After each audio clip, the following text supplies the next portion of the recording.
नमस्कार, आपके साथ हूं मैं प्रणय उपाध्याय और अंतरिक्ष में भारत की कामयाबी का परचम लहराने वाला है और महज 173 घंटे का वक्त बचा है जब चंद्रयान 3 चंद्रमा की सतह पर लैंड करेगा। लेकिन उससे पहले आज कुछ बेहद खास होने वाला है और यह खास होगा जब प्रोपल्शन मॉड्यूल से चंद्रयान 3 अलग होगा, यानी विक्रम लैंडर और प्रज्ञान रोवर जो उसके अंदर मौजूद है वो अलग अलग होंगे और 7 दिन बाद चांद की सतह पर यानी चांद की जमीन पर तिरंगा लहराएगा। वो तिरंगा जो इस चंद्रयान 3 के साथ, इसकी छाप के साथ वहां पर भारत की कामयाबी का निशान लगाएगा।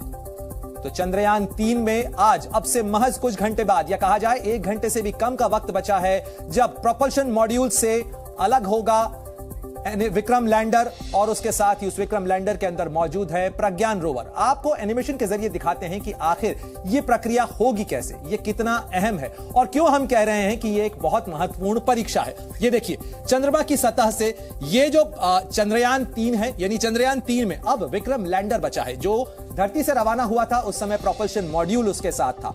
वो प्रोपल्शन मॉड्यूल लॉन्चिंग से लेकर चंद्रमा के ऑर्बिट में इसको करीब तक लाने तक उसके साथ था। लेकिन आज ये प्रोपल्शन मॉड्यूल इस चंद्रयान 3 से अलग हो जाएगा, यानी यहां से अब तक जो चंद्रयान 3 था अब उसके 2 भाग हो जाएंगे। यानी ये जो विक्रम लैंडर है और इसके अंदर मौजूद है वो प्रज्ञान रोवर जो कि तमाम परीक्षण करेगा। तो आप ये देखिए कि ये 100 किलोमीटर का दायरा, यानी 100 किलोमीटर की अब जो परिधि है इसकी, ये जो पूरा रेडियस है इसका, ये अब 100 किलोमीटर गुना 100 किलोमीटर का। इसके इर्द गिर्द ये विक्रम लैंडर लैंडिंग से पहले चक्कर लगाएगा और इससे अलग हो चुका है ये प्रोपल्शन मॉड्यूल जो 3 से 6 महीने तक इस चंद्रमा की कक्षा के अंदर मौजूद रहेगा और ये भी यहां टेस्ट करेगा। यानी ये प्रोपल्शन मॉड्यूल जो इससे अलग होगा वो भी कई परीक्षणों को अंजाम देगा और किस तरीके से इसके अंदर तमाम परीक्षण किए जाने हैं, क्या कुछ खास रहने वाला है, देखिए हमारी ये खास रिपोर्ट। 3, 2, 1, 0।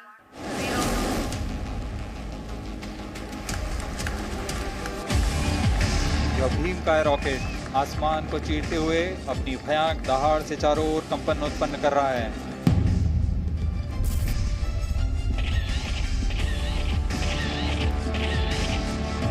बस 7 दिन का इंतजार और चांद पर लहराएगा तिरंगा। चंद्रयान 3 का सुपर ओवर। जिन पलों का इंतजार देश को पिछले 1 महीने से है वो पल बस अब आने ही वाला है। चंद्रयान 3 का सफर अब ऐसे दौर में पहुंच चुका है जो उसका लैंडिंग से पहले सुपर ओवर माना जा सकता है। एक एक लम्हा बहुत ही अहम है। एक एक कदम चंद्रयान 3 की सफलता की कहानी लिख रहा है। कुछ ऐसा ही आज होने वाला है।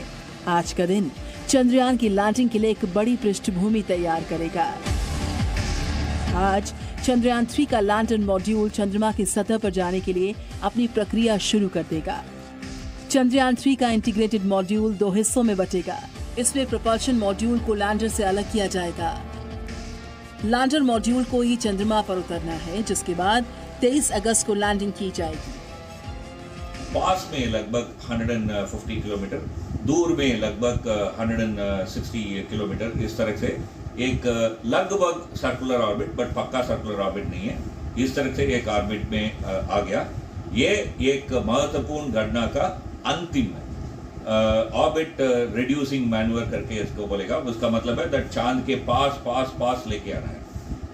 आज का ये घटना के बाद ये चंद्रयान चांद का दरवाजा में है। यही है इस घटना का इंपॉर्टेंस। ये प्रक्रिया लैंडिंग से पहले का अब तक का सबसे अहम कदम होगा।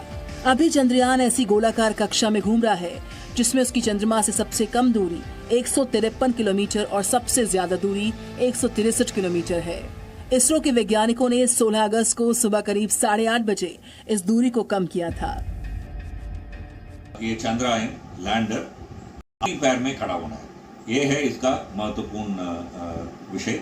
एंड ये सेपरेशन हो गया तो लगभग अगस्त 23 के आसपास चांद में लैंड होना जरूरी हो जाएगा। चंद्रयान 3 के लैंडर से अलग होने के बाद प्रोपल्शन मॉड्यूल चंद्रमा के चक्कर लगाता रहेगा और इस दौरान पृथ्वी से आने वाले रेडिएशंस की जानकारी जुटाता रहेगा। वहीं दूसरी तरफ चंद्रयान 3 का लैंडर इसके बाद चंद्रमा पर सॉफ्ट लैंडिंग के लिए चंद्रमा की सतह से अपनी दूरी लगातार कम करता रहेगा और 23 अगस्त को शाम 5:47 पर चंद्रमा की सतह पर उतरेंगे। वहां वो 14 दिन तक पानी की खोज समेत कई दूसरे प्रयोग भी करेगा। चंद्रमा की सतह पर ये जो पानी है ये उन क्रेटर्स में ज्यादा तादाद में हो सकता है जमी हुई अवस्था में जहां सूर्य का प्रकाश नहीं पहुंचता है। तो दक्षिणी ध्रुव का ऐसा इलाका इसीलिए आकर्षित करता है कि न सिर्फ पानी है वहाँ, पानी का इस्तेमाल बाद में हाइड्रोजन और ऑक्सीजन के रूप में विच्छेदन करके भी हो सकता है, जिसका मतलब है कि जो अंतरिक्ष यात्राओं के लिए जो हाइड्रोजन एक फ्यूल के रूप में इस्तेमाल हो सकता है उसकी वहाँ पर प्रचुरता के साथ मौजूदगी होगी। इससे पहले 16 अगस्त यानी बुधवार को चंद्रयान 3 अपनी 5वीं कक्षा में पहुंचा, जहां चंद्रमा की सतह से उसकी सबसे कम दूरी 153 किलोमीटर और अधिकतम दूरी 163 पहुंच गई है। इसके लिए इसरो के वैज्ञानिकों ने यान के थ्रस्टर कुछ देर के लिए फायर किए। इसरो ने इसे लेकर ट्वीट करते हुए कहा कि आज की सफल फायरिंग, जो थोड़े समय के लिए बहुत जरूरी थी, चंद्रयान 3 को अपनी मंशा के अनुरूप 153 किलोमीटर 163 किलोमीटर की कक्षा में स्थापित कर दिया। इसके साथ ही चंद्रयान की कक्षा बदलने का काम पूरा हो गया। अब तैयारियों का समय आ गया है, क्योंकि प्रोपल्शन मॉड्यूल और लैंडर मॉड्यूल अपनी अलग अलग यात्राओं के लिए तैयार हो रहे हैं।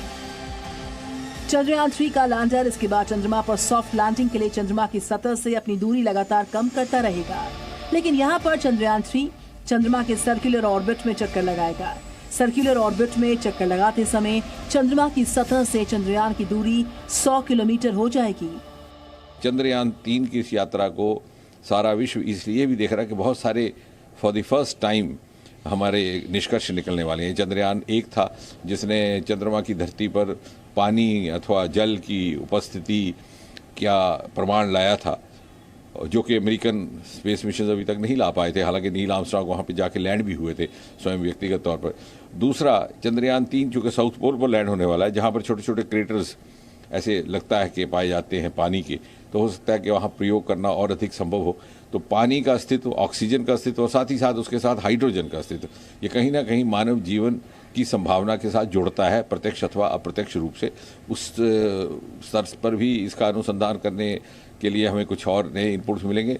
और इसके अतिरिक्त चांद की धरती पर इन सिटू जो प्रयोग होंगे, एक्सपेरिमेंट्स होंगे, उनके नतीजे, उनके निष्कर्ष न केवल भारतीय संस्थानों को बल्कि नासा जैसे प्रीमियर संस्थानों को भी उपलब्ध रहेंगे। जब एक बार फिर चंद्रयान 3 और चंद्रमा की सतह की दूरी कम होगी, तब सॉफ्ट लैंडिंग का आखिरी चरण शुरू हो जाएगा, जिसमें 23 अगस्त को लैंडर मॉड्यूल चंद्रमा के दक्षिण ध्रुव के पास लैंड करेगा। ब्यूरो रिपोर्ट, जी मीडिया। जी न्यूज़।